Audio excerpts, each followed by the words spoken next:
Exams exams और exams. परीक्षा एक ऐसा शब्द जिससे हम बचपन से डरते आए हैं। हमारे बड़ों ने हमें कहा कि लाइफ भी एक एग्जाम है, जिंदगी भी परीक्षा है। और जब हम बड़े हो गए, जब यूनिवर्सिटी से बाहर निकले और जीवन का प्रैक्टिकल एग्जाम हमने देना शुरू किया, तो हमें समझ में आया कि वाकई में बहुत बड़ी परीक्षा है। लेकिन जो यूनिवर्सिटी के एग्जाम्स दे रहे हैं, कॉलेज के एग्जाम्स दे रहे हैं, स्कूल के एग्जाम्स दे रहे हैं, कॉम्पिटिटिव एग्जाम्स दे रहे हैं, उनसे पूछिए कि वो परीक्षा कितनी बड़ी है। तो आइए आज इस वीडियो में बात करते हैं एग्जाम प्रिपरेशंस के 5 उन तरीकों की जो आपके एग्जाम्स को शानदार बना सकते हैं, रिजल्ट को बेहतर बना सकते हैं।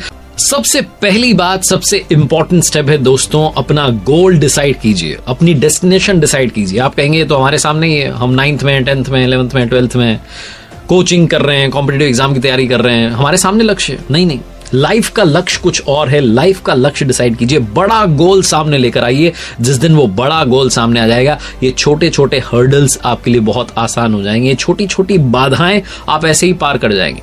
इसीलिए सबसे इंपॉर्टेंट स्टेप है, अपनी मंजिल को डिसाइड कीजिए। आपको मालूम होना चाहिए कि आपको कहां पहुंचना है। वो ट्रेन कहीं भी नहीं पहुंचती जिसे अपना स्टेशन मालूम नहीं होता, वो प्लेटफॉर्म पर खड़ी रह जाती है। वो प्लेन कहीं नहीं पहुंचता जिसे मालूम नहीं है कि कहां के लिए उड़ करके जाना है।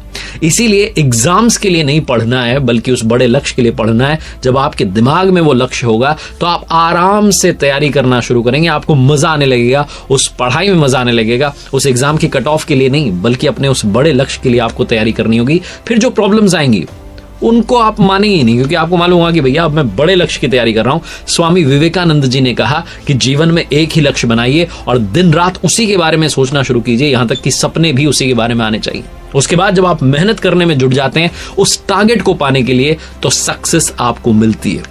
लेकिन ऐसा नहीं कि सक्सेस आपको हर बार मिलेगी, कई बार फेल भी होना पड़ेगा, कई बार फेलियर का सामना भी करना पड़ेगा।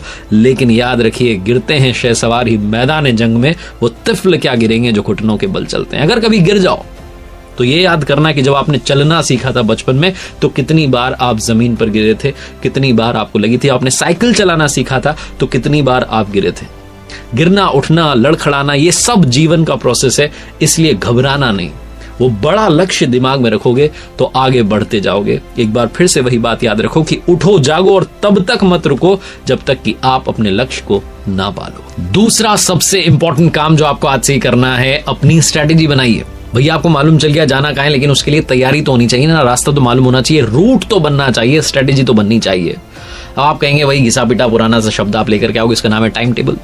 टाइम टेबल जो है, ये बचपन से हमने सुना है कि बना लो बेटा तुम्हारा कुछ हो जाएगा। तो ये वाकई में बना लो, वाकई में कुछ हो जाएगा। जितने सक्सेसफुल लोग हैं दुनिया में, उन सब ने इसे ही फॉलो किया है। इनफैक्ट वो अब भी फॉलो कर रहे हैं, तभी वो टॉप पर बने हुए हैं।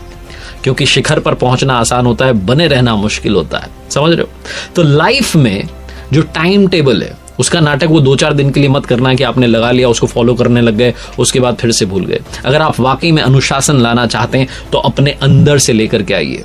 आप जिस किसी महान इंसान की सक्सेस स्टोरी सुनेंगे, पढ़ेंगे, तो आपको उसमें एक वर्ड सुनने को मिलेगा, उसका नाम है डिसिप्लिन। और डिसिप्लिन जो शब्द है वो आता है टाइम टेबल से। चाहे वो हमारे इंडिया के गोल्डन बॉय नीरज चोपड़ा हो, उन्होंने टाइम टेबल को फॉलो किया, चाहे वो कोई और पर्सनैलिटी हो।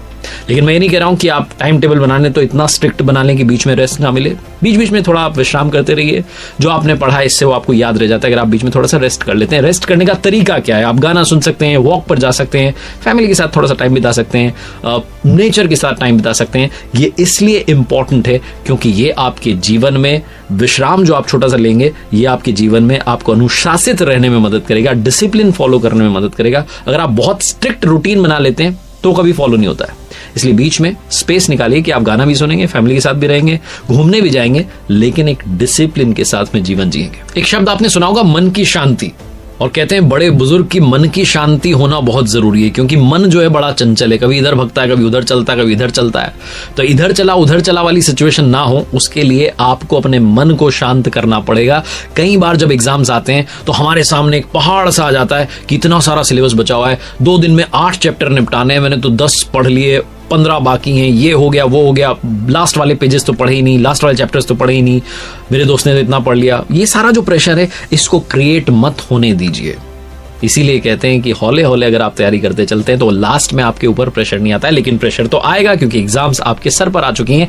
ऐसी सिचुएशन में क्या करना है? ऐसी सिचुएशन में आपको अपने मन को शांत करना है, कामनेस लेकर के आनी है, उसके लिए मेडिटेशन करना है। 15 मिनट्स अगर आप अपने डेली रूटीन में से निकालते हैं और 15 मिनट्स अगर आप मेडिटेशन करते हैं, ध्यान करते हैं, तो अपने आप एक मन की शांति मिलेगी। और रिसर्च कहती है, एक्सपर्ट्स कहते हैं कि एक शांत मन जो होता है वो 4 गुना ज्यादा चीजों को याद रखता है और बेहतर करके दिखाता है। मन को शांत करने के बहुत सारे सोल्यूशंस हैं। ध्यान लगा सकते हैं आप, स्मार्टफोन का इस्तेमाल करना कम कर सकते हैं, स्क्रीन टाइम घटा सकते हैं, नींद थोड़ा ज्यादा लेना शुरू कर सकते हैं, योगा करना, एक्सरसाइज करना शुरू कर सकते हैं।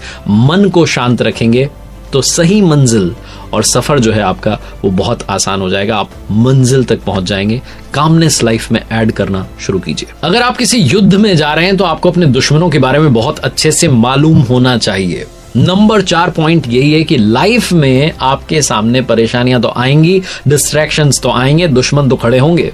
ये दुश्मन बदल चुके हैं। ये दुश्मन है आपके OTT, ये दुश्मन है आपका सोशल मीडिया, जो एग्जाम के टाइम में आपसे कहता है कि अरे 10 मिनट आ जा, 10 मिनट आ जा, और 10 मिनट कब 2 घंटा बन जाता है पता नहीं चलता है। इसीलिए नंबर 4 पॉइंट है मेरे दोस्त, डिस्ट्रैक्शंस को भी डिस्ट्रैक्ट करना शुरू कीजिए, उनको भी गायब करना शुरू कीजिए। स्मार्टफोन का जमाना है, सुबह जगते ही हम ब्रश करने से पहले नोटिफिकेशन देखते हैं। तो ऐसे जमाने में जहां पेरेंट्स के सामने भी दिक्कत है कि बच्चों को मोबाइल दें या ना दें, मैं आपसे कहना चाहता हूं कि जितनी आपके काम की एप्लीकेशंस नहीं है, एग्जाम टाइम में सारी की सारी अनइंस्टॉल कर दीजिए, क्योंकि ये फास्टर और फास्टेस्ट का जमाना है। तो ऐसे में आपको डिसाइड करना है कि फास्ट दौड़ने के लिए कौन सी चीज आपके काम की है। जो काम की नहीं है उसको हटा दीजिए, लाइफ आपकी आसान हो जाएगी। आप तो ये मान के चलो कि आप एक ऐसे समंदर में कूद गए हो जहां दूर दूर तक कोई नाव नहीं है बचाने के लिए, तैर कर ही पार करना होगा और कोई रास्ता ही नहीं बचा है। जब ये सामने सिचुएशन आएगी तो क्या करोगे? तैर के दिखाओगे। इसीलिए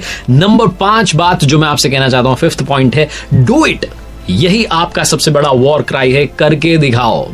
जो भी करना पड़े अपने सर्वाइवल के लिए वो करके दिखाओ। उसके लिए आपको सीनियर से मदद लेनी है, टीचर से मदद लेनी है, अपने साथी स्टूडेंट से मदद लेनी है। पूछो, 1 बार नहीं, 5 बार नहीं, 10 बार नहीं, 20 बार पूछो। इतने अच्छे से पूछो कि आपको सही जवाब मिले, आपके दिमाग में बात क्लियर हो जाए, और जब एग्जाम में आप बैठो, आपके सामने वो सवाल आए तो आप उसका ठीक सही सटीक वाला जवाब दे करके आओ। अगर आप शर्माओगे कि मुझे तो इस सब्जेक्ट में बड़ी प्रॉब्लम आती है, किससे पूछूंगा तो मुझे पता नहीं क्या कहेंगे, कि इतना इजी भी तो समझ में नहीं आ रहा है, इजी कॉन्सेप्ट भी समझना चाहते हो तो समझो, लेकिन करके दिखाओ। इसीलिए मैं आपसे कहता हूं कि एक दूसरे की मदद करो, अपने दोस्तों का एक ग्रुप बनाओ, पढ़ाई की बातें करो, एग्जाम टाइम में सिर्फ और सिर्फ अपनी मंजिल पर फोकस करो। पिछले जो पुराने एग्जाम के क्वेश्चन पेपर्स हैं उनको सॉल्व करने में अपना टाइम जो है इन्वेस्ट करो। आपका जो है ये सफर, ये मंजिल एग्जाम्स तक पहुंचने की बहुत आसान हो जाएगी, रिजल्ट आपको मिल जाएगा। ये सारी बातें तो मैंने आपको बता दी, बाकी मेहनत आपको खुद करके दिखानी है। इसलिए आपको गुड लक कह रहा हूं।